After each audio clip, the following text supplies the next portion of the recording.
Balik sesyon na ang Senado ngayong araw, May 4. Sa unang araw ng sesyon, inaasahang magbibigay ng privilege speech si Senate President Pro Tempore Panfilo Ping Lacson. Bilang chairman ng Senate Blue Ribbon Committee, ilalahad niya ang progress report kaugnay ng investigasyon sa flood control projects. Gagawin ito ni Lacson kahit hindi pa kumpleto ang pirma sa partial report na ihahain sa plenaryo. Ayon sa senador, tungkulin niyang i-update ang publiko matapos ang 7 hanggang 8 pagdinig, lalo na't may mga kumakalat na maling impormasyon ukol sa investigasyon.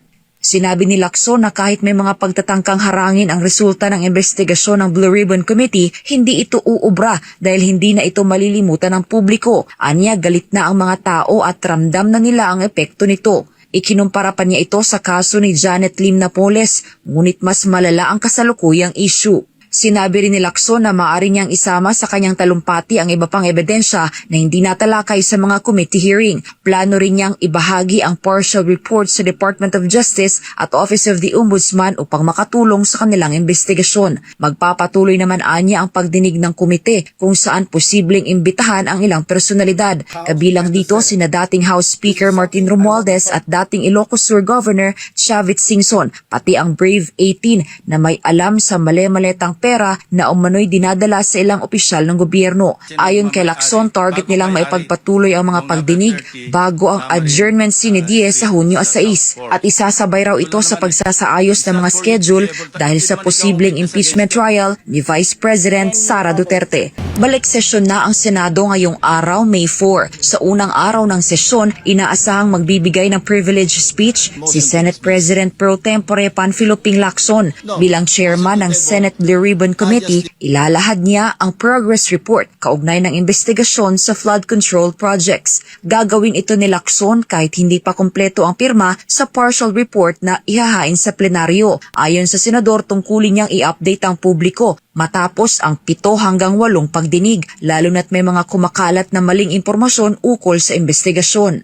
Sinabi ni Lacson na kahit may mga pagtatangkang harangin ang resulta ng investigasyon ng Blue Ribbon Committee, hindi ito uubra dahil hindi na ito malilimutan ng publiko. Anya, galit na ang mga tao at ramdam na nila ang epekto nito. Ikinumpara pa niya ito sa kaso ni Janet Lim Napoles, ngunit mas malala ang kasalukuyang issue.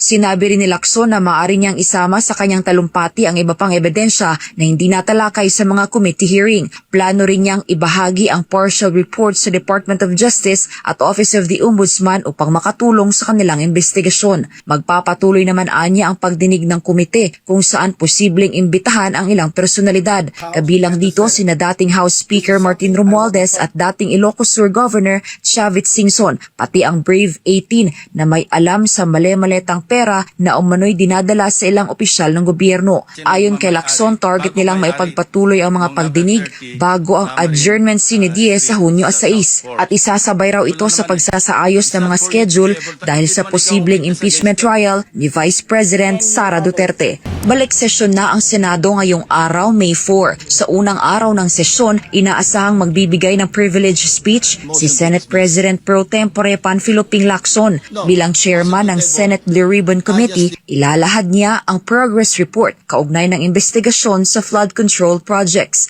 Gagawin ito ni Lacson kahit hindi pa kumpleto ang pirma sa partial report na ihahain sa plenaryo. Ayon sa senador, tungkulin niyang i-update ang publiko matapos ang 7 hanggang 8 pagdinig, lalo na't may mga kumakalat na maling impormasyon ukol sa investigasyon.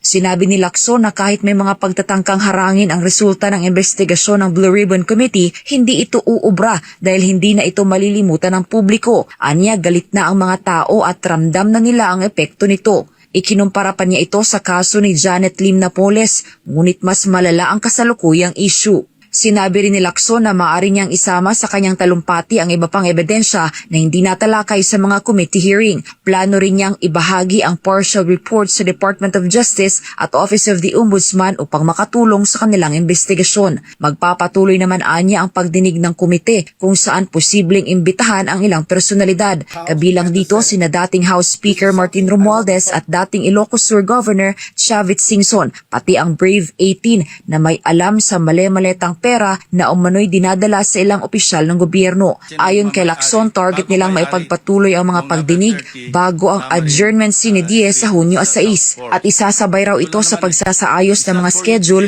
dahil sa posibleng impeachment trial ni Vice President Sara Duterte. Balik sesyon na ang Senado ngayong araw, May 4. Sa unang araw ng sesyon, inaasahang magbibigay ng privilege speech si Senate President Pro Tempore Panfilo Ping Lacson. Bilang chairman ng Senate Blue Ribbon Committee, ilalahad niya ang progress report kaugnay ng investigasyon sa flood control projects. Gagawin ito ni Lacson kahit hindi pa kumpleto ang pirma sa partial report na ihahain sa plenaryo. Ayon sa senador, tungkulin niyang i-update ang publiko matapos ang 7 hanggang 8 pagdinig, lalo na't may mga kumakalat na maling impormasyon ukol sa investigasyon.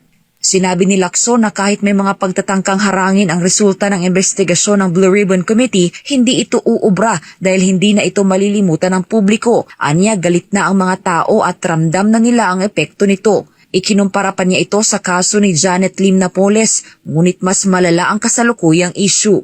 Sinabi rin ni Lacson na maaari niyang isama sa kanyang talumpati ang iba pang ebidensya na hindi natalakay sa mga committee hearing. Plano rin niyang ibahagi ang partial report sa Department of Justice at Office of the Ombudsman upang makatulong sa kanilang investigasyon. Magpapatuloy naman anya ang pagdinig ng komite kung saan posibleng imbitahan ang ilang personalidad. Kabilang dito sina dating House Speaker Martin Romualdez at dating Ilocos Sur Governor Chavit Singson, pati ang Brave 18 na may alam sa mali-maletang pera na umano'y dinadala sa ilang opisyal ng gobyerno. Ayon kay Lacson, target nilang maipagpatuloy ang mga pagdinig bago ang adjournment sine die sa Hunyo 6 at isasabay raw ito sa pagsasaayos ng mga schedule dahil sa posibleng impeachment trial ni Vice President Sara Duterte. Balik sesyon na ang Senado ngayong araw, May 4. Sa unang araw ng sesyon, inaasahang magbibigay ng privilege speech si Senate President Pro Tempore Panfilo Ping Lacson. Bilang chairman ng Senate Blue Ribbon Committee, ilalahad niya ang progress report kaugnay ng investigasyon sa flood control projects.